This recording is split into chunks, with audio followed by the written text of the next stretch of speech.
Every tribe and nation are bound by certain cultural practices and traditions, and Nigeria is not an exception. Certain tribes in the country, however, have what one can refer to as weird, strange, and even outrageous traditions. Weird because in this era, it just feels totally uncool to practice such things, but of course, totally normal and acceptable for inhabitants of those places where they are practiced.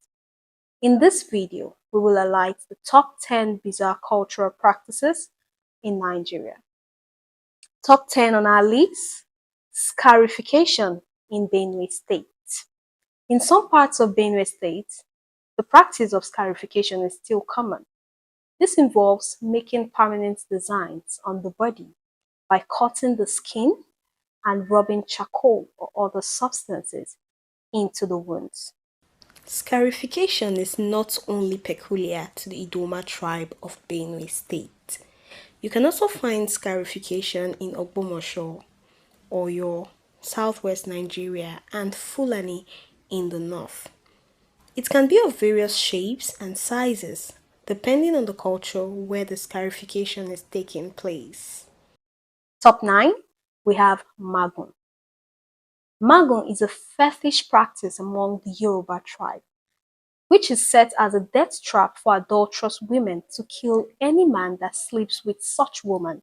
Magun means don't climb, which is placed on the floor by the woman's husband without her consent, so that if she commits adultery, her lover could end up losing his life or getting stuck while in the act. Now wow. Now top 8 on our list is Sharu. The Sharu festival is one you might have heard about. Sharu means flogging. It is an age-old tradition still practiced till date by the Fulani, majorly in Jigawa State, in which a groom undergoes the most unimaginable form of endurance test. In this case, the groom is severely flogged in an open ceremony. Flogging that can reset brain. The groom must endure the flogging. He must not cry or show any form of pain. If he passes this test, he is presented with the bride. If it happens that the groom fails the first, he goes home empty-handed. Top 7 on our list is marriage by kidnapping. Within the Tiv and Igede tribe of Benue State, marriage in present time is a thing of wealth and celebration, just like in many other parts of Nigeria. In previous times, though, tradition allowed a man who found a girl he likes to organize to kidnap her from the street. He would hold her hostage and then proceed to negotiate marriage with her parents. The whole process involves gifts giving, rituals such as gun firing, and warning intending suitors to keep away from her. After the whole rite, the lady is officially his wife. I'm actually speechless. Like, seriously. Top 6 on our list is widowhood.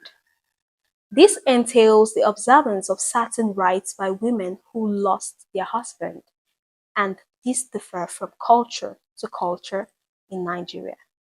Common among the Igbo speaking in southeastern Nigeria, the woman is expected to wail and cry loudly at her husband's death, show a deep sense of grief, cry loud morning and night, prove her innocence by drinking the water with which the corpse was washed, being locked up with her husband's corpse. The hair on her head and body are compulsorily shaved.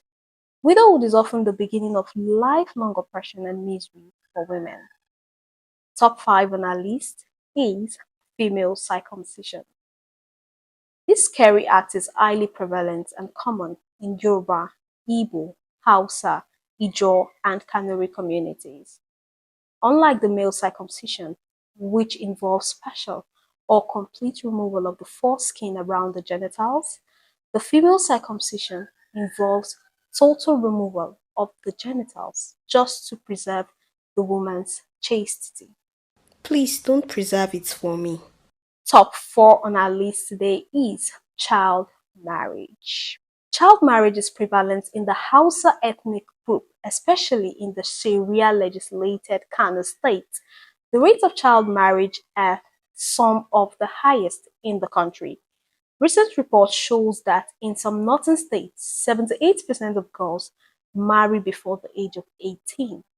This act prevents them from making their own life choices, disrupts their education, subjects them to violence and discrimination, and denies their full participation in economic, political, and social life. Haba, this one is wrong now. Now, on our top three, we have Alaku. This is the traditional god of the Idoma people of Benue State. According to them, Alaku is popularly believed to have the power to protect, reward, avert, and punish sons and daughters of the land who go contrary to its principles. The Aleku serves as a tradition that prevents infidelity amongst couples. There are several laws of Aleku which every Doma sons and daughters must not break. This means that a married woman is not allowed or permitted to commit adultery because if she does and the husband eats out of the food she cooked, it has implications on her husband. Either a cleansing sacrifice is done to avert the wrath of the gods, or the man dies. Top two on our list is the Isu Cow funeral ritual. Eshu is an Igbo breed of cow used in a funeral rite in the Nsukka cultural area of Igbo land. But many factors influence if someone will receive funeral rites, such as how and when they died, their marital status, and if they performed the same rites for their own parents. If someone qualifies, then the rite is performed to ensure that the dead can rest peacefully and to lift them to a higher position within the spirit world. But it is weird that if you have not performed this tradition for your parents or could not afford to perform it, your children must not perform it for you. And today, the top one on our list is money marriage. Through a tradition called money marriage and victims called money women or money wife, some young girls are being used as currency in a type of modern slavery among Bichive, a community in Obanluku local government area of Cross River State, which is about 8 hours drive from Calabar, the state's capital. But it is stuck with an age-long bizarre culture. Children are sold to men as old as 90 years to settle debt or as a form of payment. Bichap girls are sold into money marriage for cash as low as 10,000 naira, food items like tubers of yam, livestock like goats and pigs, all depending on the bargaining power. So that's on it, guys, for today. So, which other bizarre cultural practices in Nigeria do you know? Feel free to drop that in the comment section and don't forget to like, share, subscribe, and also click on the notification bell on your screen. Bye for now.